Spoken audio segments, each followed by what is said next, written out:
እኔ የምላችሁ ጋይስ እሺ ዳኒ የኔ ጣም በለል ምንድነው እንደዚህ የሚያንጨረጭረው? ዋይ ሩታ ከህይወቴ ውጣልኝ አለች አይደል? ምን ያንጨረጭራል? በቃ ውጣ ከተባልክ መውጣት እኮ ነው። የማትፈለግበት ቦታ ምን ትሰራለህ እንዴ?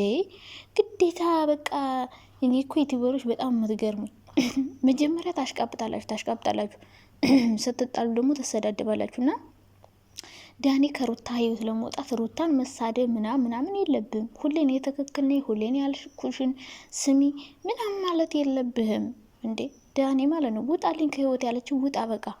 ለምን አብርሽ ያልሰራው ነው ደግሞ ከፍለሽን ምናምን አይደለም ከአንድ ጋር የሆን ነው አለ እና ታዲያ አጀሬው በተዘዋዋሪ እኮ እየከፈለች ነው። ይህን ማወቅ አለብህ። ከእናንተ ጋር ሁሌ ቪዲዮ እየሰራች ነው በሜሪ ቻናል። ሩታ በራሷ ቻናል መቼ ነው ቪዲዮ ሰርታ የምታውቀው? ሩታ እኮ የምትኖረው ለሰው ነው፣ ለሰው ማለት ነው። በእሷ ቤት እኮ ከሳምንት አንዴ ወይ ከሁለት ሳምንት አንዴ ነው ቪዲዮ የሚሰራው። ከዛ ውጭ አይሰራም። ሁሌ በሰው ቤት ናት። በአብርሽ ቤት፣ በእናንተ ቤት፣ በሜሪ ቤት፣ በአብርሽ ጓደኞች፣ በራሷ ጓደኞች፣ በፈረንጁ ቤት ሁሉም ያሉት ሩታ ጋር ያሉት አሁን ከጎኗ ያሉት አሁን ደግሞ ኤፍሬም እየሰራ ነው።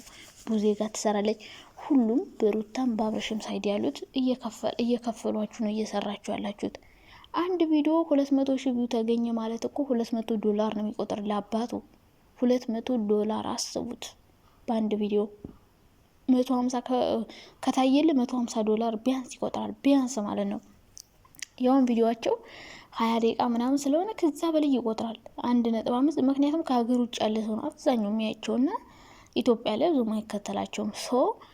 እናንተ እኮ መክፈል ብቻ አይደለም ፎጭ አርጋችሁ ብሯን በሷ ነው ዩቲዩብ እየሸቀልክ ያለው እያንዳንድ ማለት ነው። ዶላርን እያፈስከ ከፍልሽን መሰለሽ ይረባንከፍ እናንተ እሷ በእናንተ ቤት ሁሌ ቪዲዮ መሰራው ከመቼ ወዲህ? አሁን ሩታ እናንተ አሁን በሩታ ቤት መቼ አንድ ቪዲዮ ወይ ሁለት ቪዲዮ ሰርታችኋል።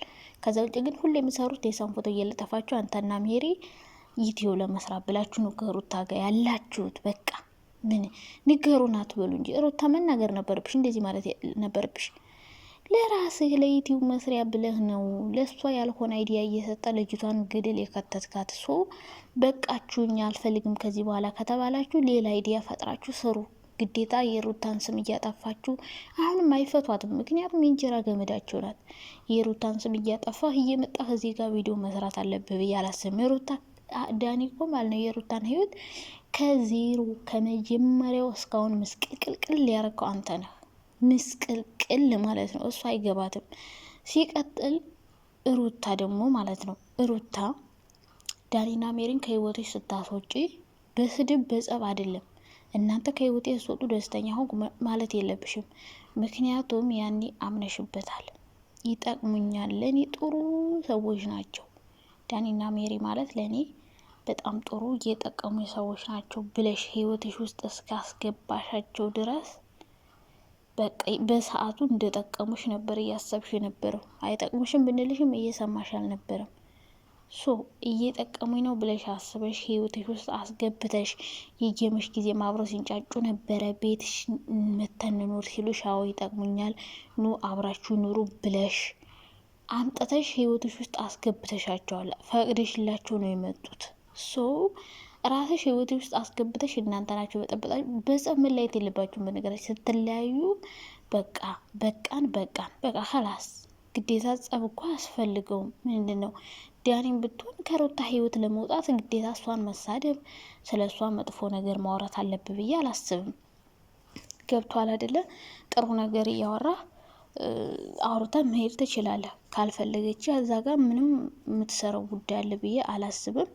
ከዛ ውጭ አሁንም ቢሆን ዳኒና ሜሪ ሩታን አይፈቷትም። ፋይል ይዘንብሻል ምናምን እያሉ በእርግጠኝነት ይመጣሉ። ምን ማድረግ አለብሽ ሩታ? አሁንም ቢሆን ምንም ነገር ቢሉሽ ወደኋላ መመለስ የለብሽም። በቃ ዳኒና ሜሪ ህይወትሽ ውስጥ አታስገቢያቸው። በጣም መጥፎና ሆዳም ሰዎች ናቸው። በቃ ለራሳቸው ብቻ ነው የሚያስቡ። ለአንቺ የሚጠቅምሽ ነገር አንዳንቺም ነገር አያደርጉልሽም። በቃ ስለዚህ አንቺ ከህይወትሽ ውልቅ እንዲሉ ካሁኑ ጀምረሻል። ቀጥይበት። ነገር ደግሞ አሁን ይቅርታ ብለውሽ ይመጣሉ። አሁን ዳኒ ትናንትና እንደዚህ ብዬሽ ነበረ ይቅርታ ሩታዬ አስቀይሜሻለሁ ብሎ ይመጣል። ግን እንዳታምኙ። አንቺን ይቅርታ መጠየቅ ፈልጎ አይደለም። የስራው ስራው ገመዱ እንጀራ ገመዱ ስለሆንሽ በቃ ባንቺ መፈትፈት አንቺን እንዲያርግ እያለ መጥፎ አይዲያ እያለ ከአብርሽ ጋር እንደተጣላሽ ከኦዲየንስ ጋር እንድትጣይ ያደርጋል። ሁሉም ሰው አሁን አንቺን ጠልቶ ሄርሜላ መውደድ ጀምሯል። ይሄ ሆኖ ለምን ይመስልሻል? እንደዚህ እንድትጠል የሚያደርግ ስራ እንድትሰሪ አይዲያ ይሰጥሻል ዳኒ ማለት ነው። ሶሻል ሚዲያ ላይ ምን እንደሚደረግ ምን እንደሚሰራ በደንብ ያውቃል። አንቺ እንድትጠል የሚያደርግሽን አይዲያ እያመጣ የሚያሰራሽ እሱ ነው። ስለዚህ አንቺ ከህይወትሽ ማስወጣት ነው ያለብሽ። እነሱ ህይወትሽ ውስጥ ካሉ የፈለገ ነገር ጥሩ ነገር ብትሰሪ ነገሮችን ሁሌ ነው የሚያበላሹብሽ።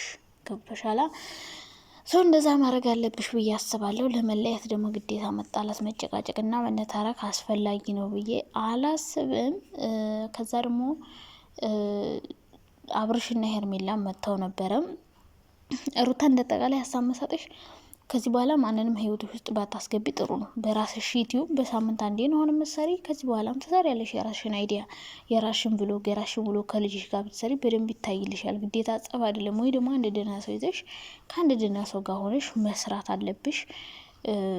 ደስታ እንግዲህ ከተመቸሽ ውስጥሽ ከተቀበለው ከሱ ጋር ስሪ። ግን አይመጣም፣ አይሄድም ከአንቺ ጋር ብቻ ይሆንልሽ። ግን እነዚህ ሰዎች መቼም ነው የማይጠቅሙሽ። ሌላ ዳኒና አብርሽና ሜሪ እንትና ሄርሚ ተጣሉ እናንተ ተጣሉ እኮ ጌታ ሆይና ሄርሜላ ፍራንክ አረገችው አብርሽና አብርሽ አኩርፎ ሄደ። የልጅነት ጓደኛ ነው የትምህርት ቤት ጓደኛ ነው ብላ አምጥታው እንግዲህ አብርሽ አኮረፍኩ ብሎ ልጁን ገፈታትሮ ምናምን ሄዷል። እንግዲህ አብርሽ መልሶ ፍራንክ ያደረጋቸው ይሁን የእውነት አኩርፎ ይሁን ተሰምቶት ይሁን አላቅም። እንግዲህ ሄርሜላ አብርሽ ካኮረፋት እኝኝ ማለቱ አይቀርም። ስለዚህ አብርሽ አኩርፎ እንዳይቀር ጸሎት አድርጉ። መታ ደግሞ ልታለቃቀስብን እኮ ነው።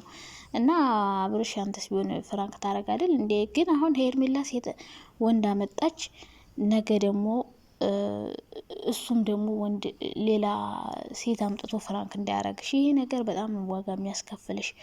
ምክንያቱም ሩታ እንደዚህ ጀምራ ነው አብርሽና ሩታ በፍራንክ የጀመሩት ጸብ ነው ይሄን ሁሉ ነገር ያመጣባቸው። ስለዚህ አንቺም ቢሆን ከዚህ በኋላ እንደዚህ ወንድ እያመጣሽ ፍራንክ አታርጊ። እሱም ደግሞ ነገ ሴት ቢያመጣ ስለሚከፋሽ ከዛ እያለ እያደገ ይሄዳል፣ ከፍ እያለ አንቺ ወንድ አምጣሽ እሱን ፍራንክ ስታረጊ፣ እሱ ደግሞ ሴት አምጥቶ አንቺን ፍራንክ ሲያረግ አንድ ቀን የእውነት ትጣሉና ማለት ነው እስከ መጨረሻው ልትለያዩ ትችላላችሁ። ስለዚህ ሄርሜላ እንደዚህ አይነት ፍራንክ ይቅርብሽ። ወንድ አምጥቶ ፍራንክ ማድረግ በጣም ከባድ ነው፣ ዋጋ ያስከፍልሻል።